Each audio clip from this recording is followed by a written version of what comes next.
کوئی دنیا میں شے مکمل ہے ہی نہیں. اگر کوئی شے مکمل ہے تو وہ مدینے والے رسول کا دین مکمل ہے. مکمل جب ہم کہتے ہیں نا مکمل دین تو لوگ سمجھتے ہیں تو شاید سادی سی بات ہے. یہ وہ والی بات ہے جو دنیا میں کہیں نہیں پائی جاتی. جب یہ آیت نازل ہوئی تھی نا تو بخاری میں موجود ہے ایک بہت بڑا یہودیوں کا عالم حضرت عمر فاروق رضی اللہ تعالیٰ عنہ سے کہنے لگا یہ جو تم پر آیت نازل ہوئی ہے نا کہ دین مکمل ہو گیا، یہ اگر ہم پر نازل ہوتی نا تو جس دن یہ آیت نازل ہوئی ہوتی ہم نے ہر سال اسی دن کو عید بنا لینا تھا کہ دین مکمل ہو گیا. الیوم اکملت لکم دینکم، دین مکمل ہو گیا. ہم تو عید بنا لیتے. تو حضرت عمر کہنے لگے ہم پر بھی بڑا فضل ہے. جس دن آیت نازل ہوئی تھی عرفہ کا دن بھی تھا اور جمعے کا دن بھی تھا. ایک نہیں دو عیدیں تھیں مسلمانوں کی، دو عیدیں تھیں مسلمانوں کی، دو. عزیز بھائی دین مکمل اللہ نے دیا. اور حضرت عبداللہ ابن عباس رضی اللہ تعالیٰ عنہ نے تو ایک مقام پہ اس کا ذکر بھی کر دیا. جب ان سے کسی یہودی نے کہا نا یہ آیت ہمیں ملتی تو ہم عید مناتے، تو فرمایا تم ایک مناتے نا، ہماری دو تھی اس دن. جمعہ بھی تو مسلمانوں کی عید کا دن ہے نا. بہت سارے لوگ ہیں بیچارے جو کہتے ہیں اسلام میں عیدیں صرف دو ہیں، اور وہ بھی صرف پریشانی انہیں عید میلاد النبی والے دن ہوتی ہے، اس کے آگے پیچھے نہیں ہوتی. حالانکہ نبی پاک علیہ السلام نے کہا ہر جمعہ بھی عید ہے، خود حضور نے فرمایا، لیکن وہ اڑ جاتے ہیں کہ نہیں عیدیں صرف دو ہی ہیں. بھائی آپ یہ کہہ سکتے ہیں کہ اسلام کی معروف عیدیں دو ہیں، اپنے معنی اور مفہوم کے لحاظ سے جس کو یوم عید کہا جائے وہ عیدیں دو ہیں. تو نبی پاک صلی اللہ تعالیٰ علیہ وسلم نے میدان عرفات میں خطبہ دیا. یہ جو واعظ و نصیحت ہے نا، خطبہ تقریر، یہ دنیا کر رہی ہے، کرتی رہے گی، کرتی چلی آئے گی، اور اس کو میرے نبی پاک علیہ السلام نے پسند فرمایا. خیر کی بات کرنے والے کو حضور نے دعا دی. محبوب فرمانے لگے اللہ جو میری حدیثیں یاد کر کے آگے پہنچائے اس کے چہرے کو تر و تازہ رکھنا. یہ ابلاغ دین بہت بڑی بات ہے اگر کوئی خلوص نیت سے کرے. لیکن کائنات ارضی میں وہ جو حضور کا خطبہ حجۃ الوداع ہے وہ دستور ہے، وہ منشور ہے. انسانی حقوق پر اس سے بڑا چارٹر نہ پہلے کبھی تھا نہ قیامت تک دوبارہ بن سکتا ہے. اس کو خطبہ حجۃ الوداع کیوں کہتے ہیں؟ ایک تو مطلب یہ کہ حضور نے یہی آخری حج کیا، اور دوسری بات یہ تھی کہ اس خطبے کے تھوڑے ہی عرصے بعد میرے نبی پاک نے وصال ظاہری فرمایا. اور اس خطبے کو رسول پاک صلی اللہ تعالیٰ علیہ وسلم نے شروع کہاں سے فرمایا؟ یہ خطبہ دیکھیں شروع کہاں سے ہو رہا ہے. انسان دنیا میں ملتا بھی ہے، جدا بھی ہوتا ہے. یہ جو جدائی کا وقت ہوتا ہے نا، جدائی کا، شاید بڑی سوچ سمجھ کے کہا تھا حضرت میاں صاحب نے، بڑی غور کر کے انہوں نے کہا تھا کہ دریا کنڈے روخ نہ لائیے، جو آوے روڑ جاوے. آپ میدان میں درخت لگاتے ہیں تو کبھی پھل گرتا ہے تو زمین پہ گرتا ہے، اٹھا لیتے ہیں. اگر دریا کے کنارے ہو تو وہ تو دریا میں گرے گا اور رڑ جائے گا، چلا گیا، بہہ گیا. فرمانے لگے دریا کنڈے روخ نہ لائیے، جو آوے رڑ جاوے، تے پردیسی نال نہ یاری لائیے. او دا جدوں دل کرے ٹر جاوے، وہ تو چلا جاتا ہے. یہ خطبہ شروع کہاں سے ہو رہا ہے؟ یعنی ابھی آغاز کلام ہے، بات آگے آئے گی. آغاز کلام ہے. میں کہہ چکا ہوں ولی شاید عبادت کر کے بنے، تقوی اختیار کر کے بنے. ولی اللہ کی حرام کردہ ہر شے سے اجتناب کر کے بنے. وہ جس میں شبہ ہے اس سے بھی بچے تو پھر ولی بنے. لیکن صحابی تو حضور کی زیارت سے بنتا ہے نا، نبی پاک کی زیارت سے بنتا ہے. اور صحابہ تو وہ صحابہ تھے جن کی ہر صبح عید ہوتی تھی. خدا کا قرب حاصل تھا، نبی کی دید ہوتی تھی. وہ تو اس طرح کا ماحول تھا کہ نبی پاک نے فرمایا حضرت ابو ہریرہ سے یہی بیٹھے رہتے ہو، تھوڑا ذرا کبھی کوئی کام بھی کر لیا کرو. وقفے سے ملنے سے محبت بھی بڑھتی ہے. تو حضرت ابو ہریرہ اٹھے اور ستون کے پیچھے سے ہو کے واپس آ گئے. فرمایا آ گئے ہو؟ عرض کی حضور دل ہی نہیں لگتا تو جائیں کہاں.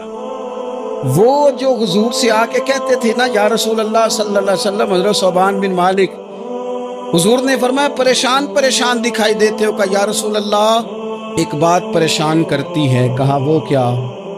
عرض کی حضور دل بے چین ہوتا ہے تو زیارت کو آ جاتا ہوں. آج ایک عجیب خیال آیا، عجیب خیال آیا، اور اس نے عجیب رنگ طبیعت میں بھر دیا ہے. فرمایا تمہیں کیا خیال آیا؟ عرض کی یا رسول اللہ صلی اللہ علیہ وسلم آج خیال آیا ہے کہ سبحان ہے تو حضور کا غلام ہے، جنت تو حضور کے صدقے ملے گی، لیکن یہ ہے کہ حضور تو ہوں گے نا نبیوں کے ساتھ، تجھے ملے گی پر ملے گی تو غلاموں کے محلے میں نا. تو دل میں خیال آیا کہ وہاں زیارت بھی ہوگی کہ نہیں. او جنت میرے کس کاری جتھے یار نظر نہ آوے، زیارت بھی ہوگی کہ نہیں. حضور کی بارگاہ میں جب حضرت صوبان نے عرض کی تو رب کریم نے فرمایا محبوب جو تیری اور تیرے رب کی اطاعت کرے نا، اولئک انعم اللہ علیہم من النبیین والصدیقین والشہداء والصالحین، فرمایا ان کو اللہ نبیوں کے، صدیقین کے، شہداء اور صالحین کے ساتھ ہی جنت میں اکٹھا فرمائے گا. وہ اکٹھے رہے. تو جن کو تو جنت میں بھی حضور کی زیارت کے بغیر چین نہیں تھا، ان کو حضور نے خطبہ حجۃ الوداع شروع کرتے وقت پہلا جملہ پتہ کیا کہا؟ حضور اونٹنی پہ ہیں، احرام باندھا ہوا ہے، 1,40,000 کم و بیش غلام سامنے کھڑے، عرفات کا میدان. محبوب فرمانے لگے پہلا جملہ، جو درد والے تھے وہ تڑپ گئے، یہ سارے درد والے تھے لیکن کچھ زیادہ مزاج شناس تھے. محبوب نے پہلا جملہ کہا.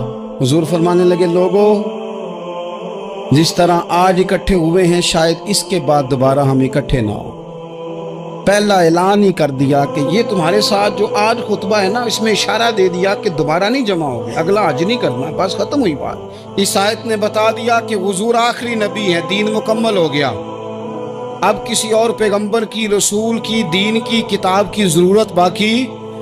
آج میں نے تمہارے لیے تمہارا دین مکمل کر دیا. اور کیا خوبصورت لفظ ہیں قرآن پاک میں، فرمایا وَأَتْمَمْتُ عَلَيْكُمْ نِعْمَتِي، اور آج میں نے تم پر اپنی نعمتیں تمام کر دی ہیں، نعمتیں مکمل کر دی. وَرَضِيتُ لَكُمُ الْإِسْلَامَ دِينًا، اور اللہ فرماتے ہیں میں نے تمہارے لیے دین اسلام کو پسند کیا ہے، یہ میری رضا ہے، یہ دین اسلام تمہارے لیے پسند کیا ہے. کوئی بندہ ساری زندگی مخلوق کی خدمت کرے، ساری زندگی رستوں سے کانٹے اٹھائے، ساری زندگی خیر کا کام کرے، کسی کو تکلیف نہ دے، لیکن اگر مسلمان نہیں نا، اگر کلمہ نہیں نہ پڑھتا تو اس کی ساری عمر کی خیر بھی کسی کام کی نہیں. اس لیے کہ رب فرماتا ہے جڑ دین اسلام ہے، جڑ ہوگی تو پھر شاخیں قبول کی جائیں گی نا. تو اگر جڑ اس سرے سے نہیں ہے تو خیر کرنے کا معنی. کچھ لوگ کفار کی، مشرکین کی تعریف کرتے ہیں کہ جناب بلے بلے اتنے ویلفیئر کام ہو رہے ہیں، تو یاد رکھو سب سے ضروری جڑ ہے. قرآن پاک میں رب تعالیٰ نے منافقین، مشرکین اور کفار کے اعمال کی بنیاد اس طرح کی بتائی ہے کہ جس طرح پتھر پر تھوڑی گرد پڑ جائے، ذرا ہوا کا جھونکا ہے یا بارش آئے تو پتھر صاف کا صاف ہو جاتا ہے. ان کے اعمال اس طرح کے ہیں. اس خیر کا کیا مطلب کہ جس خیر میں ایمان ہی شامل نہیں. جب تک بندہ مومن نہ ہو اس کا کوئی عمل بھی اللہ کی بارگاہ میں قابل قبول نہیں ہوتا. یہ آیت نازل ہو گئی، فرمایا دین مکمل ہو گیا. اب وہ اتنے دل نرم ہو گئے حضور کی بات سن کے، آنکھوں میں آنسو اس طرح آ گئے، طبیعت کا ملان اتنا بڑھ گیا کہ ہر ایک کا دل کشکول بن گیا. ہر طرف سے آہیں اور سسکیاں ہیں کہ حضور کے وہ جملے یوں صحابہ لے رہے تھے جب آپ سے کوئی کہہ دے کہ بھائی یہ وقت بس آخری ملاقات کا ہے، تو پھر انہوں نے وہ تو حضور کی ہر بات ہی توجہ سے سنتے تھے، پر یہاں جو انداز بن گیا وہ انوکھا بن گیا. فرمایا شاید دوبارہ ملاقات نہ ہو. پھر میرے کریم محبوب صلی اللہ تعالی علیہ وسلم نے فرمایا جس طرح تمہارے لیے یہ شہر حرمت والا ہے، مکہ حرمت والا ہے نا، ایک نیکی کرو تو مکے میں 1,00,000 کا ثواب، حرم مکہ میں ایک گناہ کرو تو وہ بھی 1,00,000 لکھا جاتا. حرمت والا ہے، بڑی عزت والا ہے. فرمایا جس طرح یہ گھر عزت والا ہے کعبہ، جس طرح یہ شہر عزت والا ہے، فرمایا جس طرح آج کا دن حرمت والا ہے. مسلمانوں میں تمہیں بتا کے جا رہا ہوں، تمہیں سمجھا رہا ہوں، اسی طرح میں نے تم سب پر ایک دوسرے کے مال اور عزت کو حرمت والا کر دیا ہے. اور صحابہ کو نا حضور نے پہلے یہ سبق پورا